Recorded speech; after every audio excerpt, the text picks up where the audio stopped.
The woods were quiet that night, too quiet. It started as a camping trip. Just me and my best friend, Nate. We both needed to escape the chaos of work and family drama, so we packed up the essentials, grabbed Nate's dog, Max, and headed to the forest preserve about 30 miles outside of town. Quiet. Peaceful. Secluded. We found a clearing near a creek, pitched our tent, and built a fire. The night was perfect, clear skies, a full moon, and the smell of pine mingling with the smoke from our fire. Max was sprawled out next to us, occasionally perking his ears at distant rustling. Typical dog stuff. I didn't think anything of it. Not then. Around midnight we decided to call it a night. Nate climbed into the tent while I stayed by the fire to enjoy the last beer and the silence of the woods. But as the fire burned lower, that silence turned oppressive. Like something was holding its breath. Even Max had gone unnervingly still, his head low, his ears flat. Then came the sound. Faint, but distinct, crunching leaves, deliberate and slow, from somewhere behind me.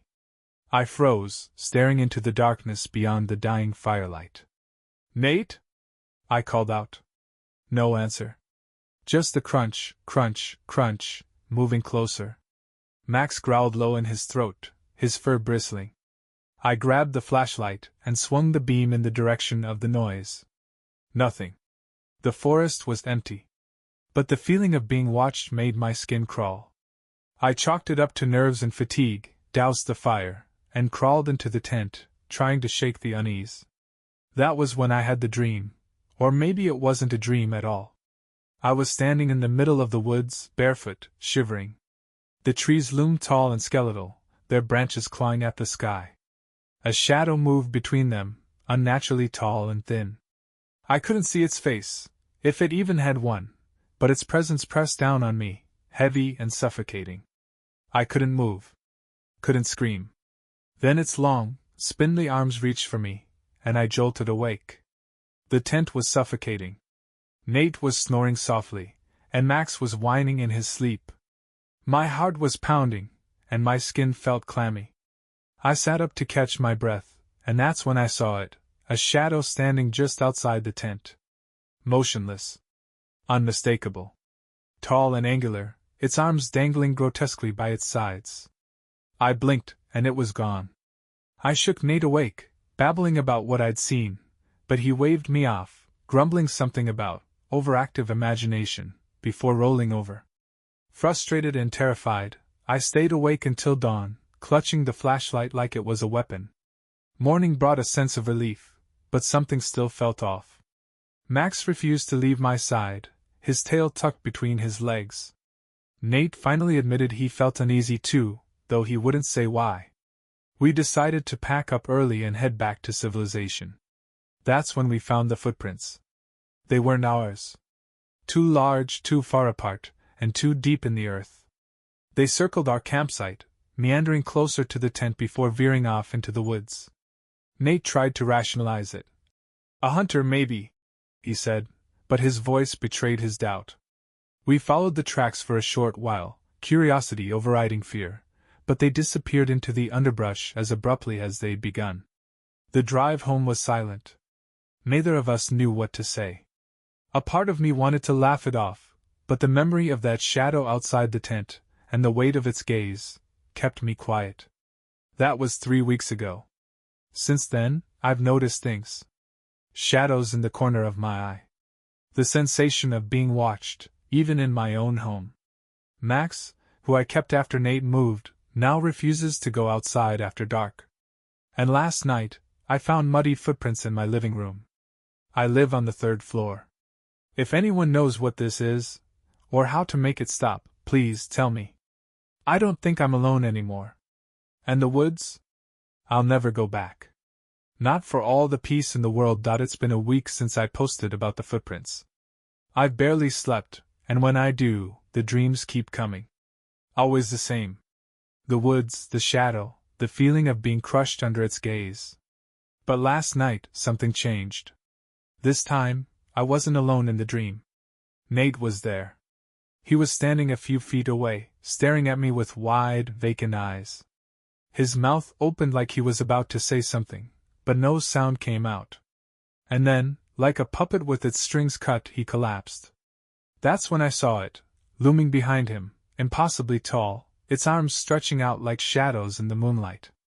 I woke up screaming, drenched in sweat. My phone was buzzing on the nightstand. A call from Nate. "Nate?"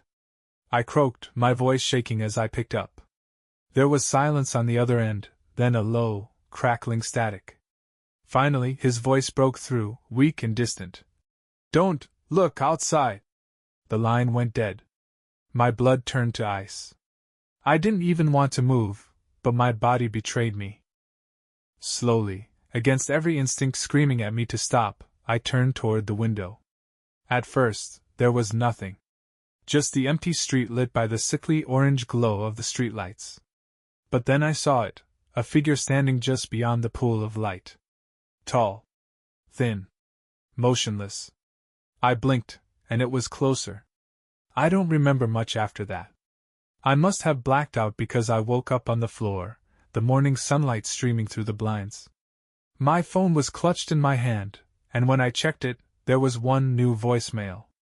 It was from Nate's number. The message was short, garbled, and nearly inaudible, but I could make out a single phrase, repeated over and over in a voice that sounded almost, but not quite, like Nate's. "You brought it back. You brought it back. You brought it back." I haven't been able to reach him since. And this morning, I found something waiting for me at my door, a scrap of fabric, muddy and torn. It's from Nate's jacket. I don't know what I brought back from the woods, but it's here. With me. Watching. Waiting. And I'm terrified it's not just me at once anymore. Please, if anyone knows what's happening, what this thing is, tell me what to do. Because I think it's about to make its next move. I couldn't just sit there. The message, the fabric, the shadow, I had to do something. If Nate was in trouble, I couldn't leave him to face this alone. I grabbed my keys, my flashlight, and God help me, a kitchen knife, and drove to his place. The drive felt endless. Every shadow on the roadside looked like it might move. Every sound outside the car felt like something brushing against the windows. By the time I pulled into Nate's driveway, my nerves were shot.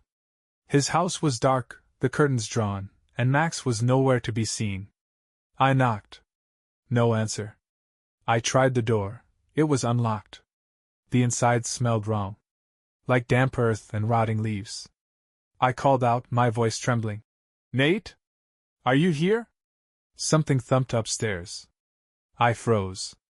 Every instinct told me to turn around and leave, but I couldn't. Not after the call, not after everything. Slowly, I made my way up the stairs. The floor creaked under my weight, each step louder than the last. The hallway was darker than it should have been. Even with the flashlight, the shadows seemed deeper, heavier. At the end of the hall, Nate's bedroom door was ajar. I pushed it open. Nate was sitting on the edge of the bed, his back to me. His head hung low, his shoulders slumped. "Nate?" I whispered. He didn't respond. I stepped closer. That's when I noticed the marks on the walls. Scratch marks, spiraling and looping, as if someone had been carving symbols with their fingernails. My flashlight flickered, the beam stuttering across the room. "Nate, we need to go," I said, my voice breaking. He turned slowly, his movements jerky and wrong, like a marionette on tangled strings. His face was pale, his eyes sunken and lifeless, but his lips were moving, forming soundless words. I leaned in, straining to hear, and that's when I saw it. A shadow stretched across the ceiling, impossibly tall and angular, its arms reaching down toward Nate like claws. My flashlight cut out completely. The next moments were chaos. Nate lunged at me, his hands clawing at my jacket, his face twisted in terror. "It's your fault!" he screamed. "You brought it here! You opened the door!" I tried to pull away, but he was stronger than he should have been. His fingers dug into my arms, his voice rising in a frenzy. "You don't understand! You can't stop it! It wants—" A deafening crack echoed through the room, and suddenly, Nate went limp. His body crumpled to the floor, and I fell back against the wall, gasping for air. The shadow was gone. But the silence that followed was worse. I managed to drag Nate downstairs, his breathing shallow but steady. I laid him on the couch, frantically debating whether to call for help when his eyes shot open. "You need to go back," he rasped, his voice raw. "Back to where it started. It won't stop until you do." "What are you talking about? What does it want?" He grabbed my wrist, his grip like a vice. "It doesn't want you. It wants the choice. It's always about the choice." Before I could press him further, Nate passed out again. I didn't wait. I left him there, locking the door behind me, and drove straight back to the woods. I don't know what I expected to find, some answer, some way to end this, but as soon as I stepped out of the car, I knew I'd made a mistake. The woods were waiting. The path to the campsite felt shorter than before, like the forest itself was pulling me in. When I reached the clearing, everything was just as we'd left it. The fire pit, the flattened grass where our tent had been, the creek murmuring softly in the distance. But there was something new. In the center of the clearing stood a figure. Not the shadow I'd seen before, but something solid, tangible. It wore a suit, black and featureless, its limbs unnaturally long and thin. Its face, or lack thereof, was blank, a smooth expanse of pale skin. And it was holding something. A mirror. It tilted the mirror toward me, and for a moment, I didn't see myself. I saw Nate, and then Max, and then the faces of people I didn't recognize, cycling faster and faster until the glass was nothing but a blur. I couldn't move. Couldn't look away. The mirror seemed to grow, swallowing the clearing, the forest, the world itself. And then it spoke. No voice. No words.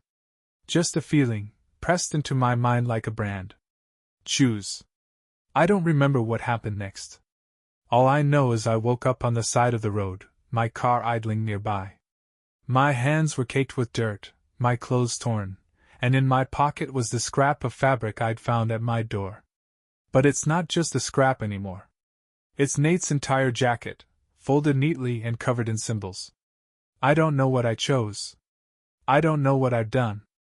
But I don't think it's over.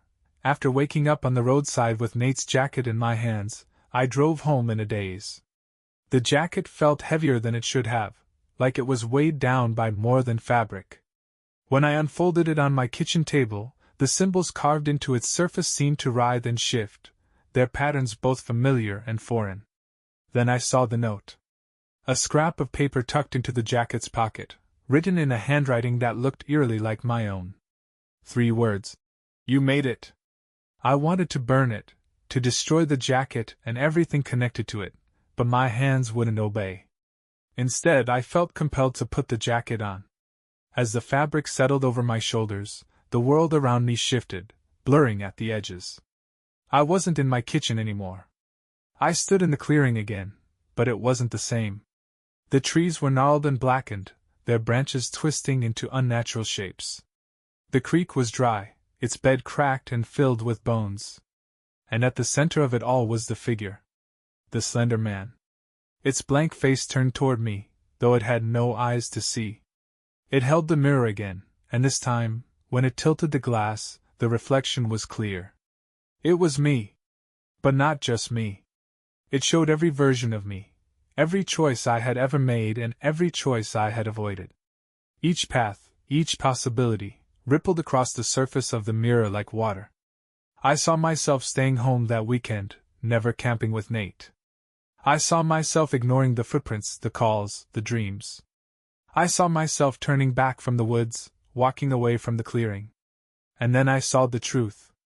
This thing, this presence, wasn't after me or Nate. It wasn't after anyone in particular. It didn't need to haunt, to chase, to kill, not in the ways we understood.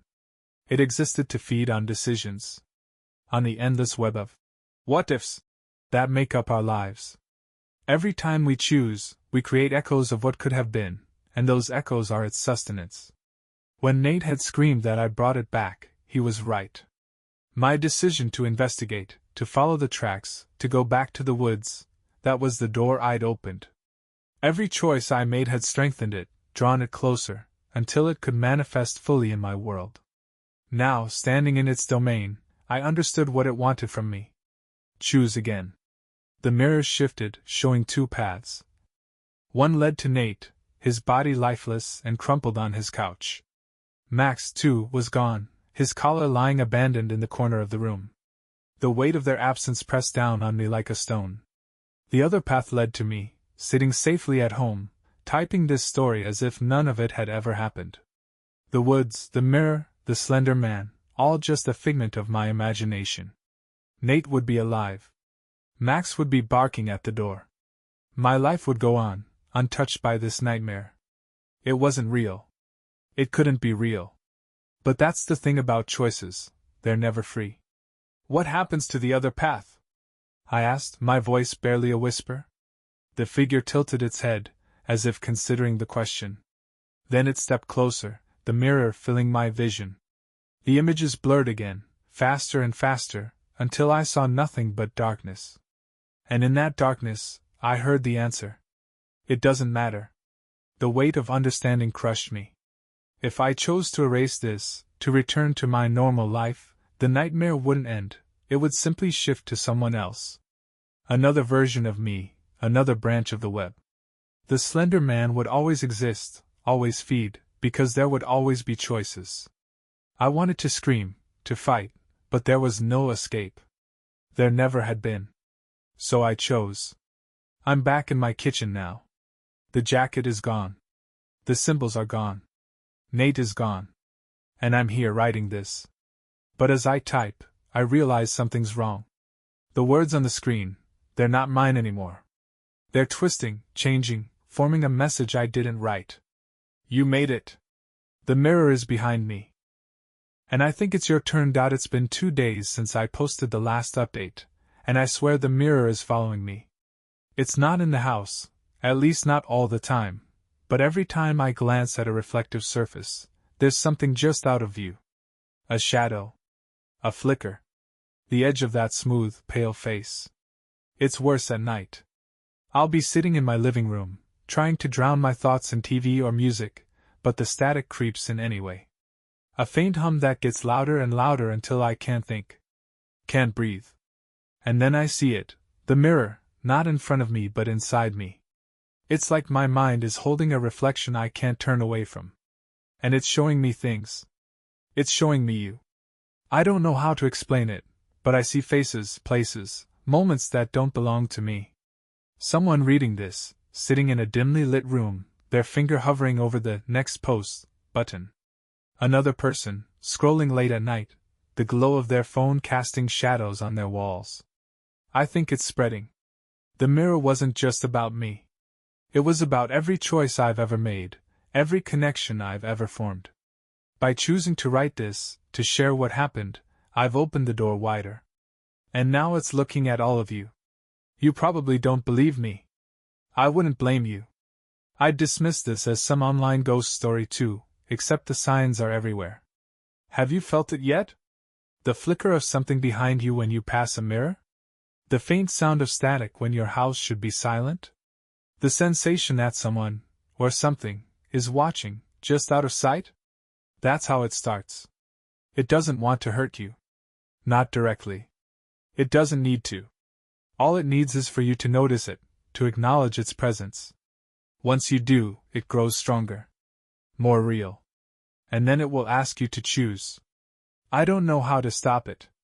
I don't even know if it can be stopped. I just know that it feeds on decisions, on the branching paths of what-ifs. It's not just in the woods anymore. It's everywhere. I've tried to ignore it, to shut it out, but the mirror keeps coming back. Last night, I found it in my dreams again. This time, it wasn't just me and the Slender Man. It was you. I saw the faces of everyone who's read this. Hundreds, maybe thousands of them, all staring into the mirror. All of them choosing, over and over, as the web of possibilities twisted tighter around them. I think that's what it wants. To spread. To make the web grow until it's so tangled that no one can escape. I'm sorry for dragging you into this. I didn't understand what I was doing when I posted the first story. I thought I was venting, sharing a bizarre experience. I didn't realize I was opening the door. But now that you're here, you need to be careful. If you hear the static, don't listen. If you see the shadow, don't look. And if the mirror shows up, don't choose. But I know you will. I didn't want to keep writing, but the mirror demands it. Every time I try to stop, it appears again, closer, sharper, until my reflection isn't just staring back, it's staring through me. Last night, I tried something desperate. I smashed every reflective surface in my house, the bathroom mirror, the windows, even the glossy black screen of my TV. But it didn't matter. The reflection wasn't in the objects anymore, it was in my mind. Every time I close my eyes, I see it. The endless web of choices, each thread vibrating with the weight of every decision I've ever made. And there, at the center of it all, is the Slender Man watching.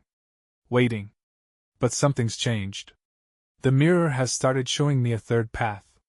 At first, it was just a flicker, a blur at the edge of the reflection. But now it's clearer, a vision of the woods, twisted and blackened, the trees closing in like a cage. The creek, dry and lifeless, running with dark, viscous liquid. And me, walking deeper into the forest, toward the figure waiting in the shadows. The message is clear: if I want to end this, I have to go back. I don't know what's worse, the idea that the Slender Man has an endgame, or the possibility that there's no end at all. That going back to the woods will only tighten the web, pulling me deeper into its control. But I can't keep living like this. I didn't plan to survive the trip.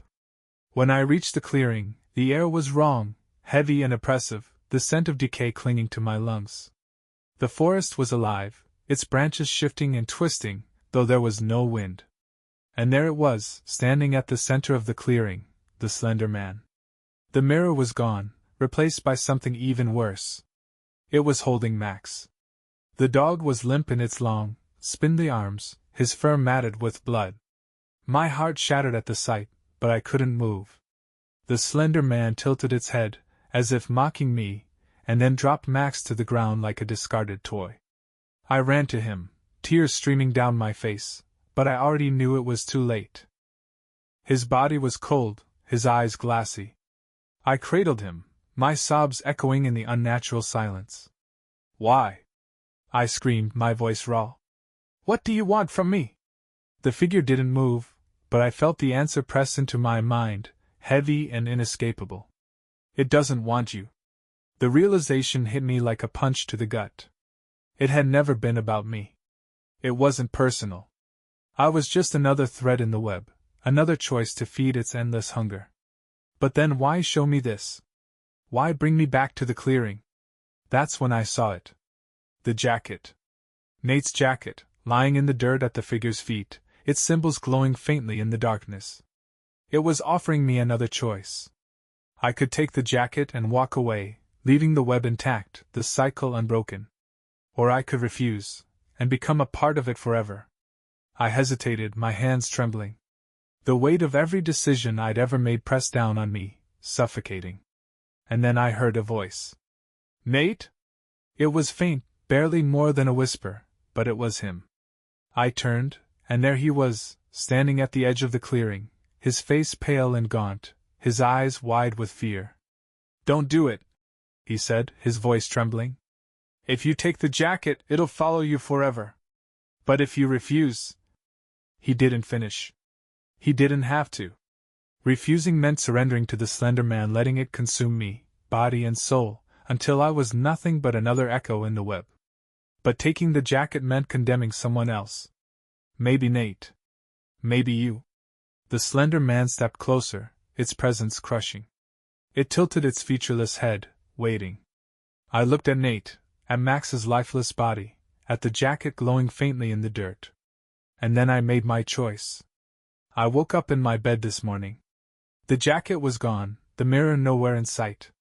For the first time in weeks, the house felt normal. But I can't shake the feeling that it's not over. Maybe I took the jacket. Maybe I didn't. All I know is that when I looked in the bathroom mirror this morning, my reflection was smiling. And I wasn't. When I woke up this morning, I wasn't in my bed. The sunlight streaming through the windows was wrong, too cold, too distant. I was in my kitchen, sitting at the table, Nate's jacket draped over my shoulders. The symbols were gone, replaced by a pattern of branching lines, like cracks in glass. And the mirror was back. It stood in the middle of the room, impossibly tall, its frame carved with more of those lines, spiraling outward in chaotic directions. I couldn't see my reflection this time. The surface was black, as if it was swallowing the light around it. I didn't want to move, didn't want to look closer, but something pulled me to my feet. As I approached, the mirror shifted, rippling like water.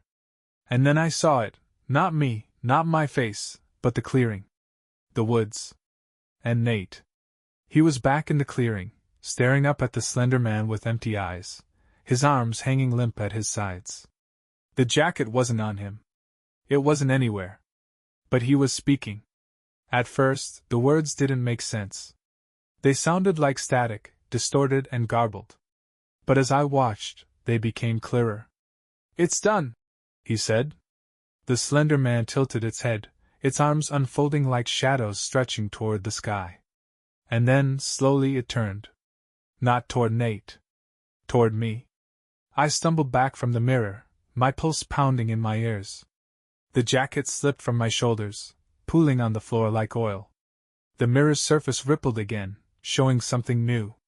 My living room. My laptop, its screen glowing faintly in the dark. A familiar post, open and waiting to be finished. And then I saw myself, sitting there, staring into the screen. It wasn't a reflection. It was me, but not me. My face was too pale, my eyes too wide, my hands trembling as they hovered over the keyboard. "Stop," I whispered, but the figure in the mirror didn't listen. It started typing. The words appeared on the screen faster than I could comprehend. My name. My face. My memories. All of them spilling out, twisting into a story I didn't write. I tried to turn away, to run, but the mirror wouldn't let me. The figure turned its head toward me, its lips curling into a smile. And then the screen in the mirror wasn't showing me anymore. It was showing you. Yes, you. The one reading this. The one who thought this was just a story. The one who's about to make a choice. You can stop reading now. You can close the browser, turn off your screen, pretend none of this ever happened. Or you can keep going, let the web pull you in, let the threads tighten around your decisions until you can't escape. But remember, the mirror is watching. And it doesn't forget.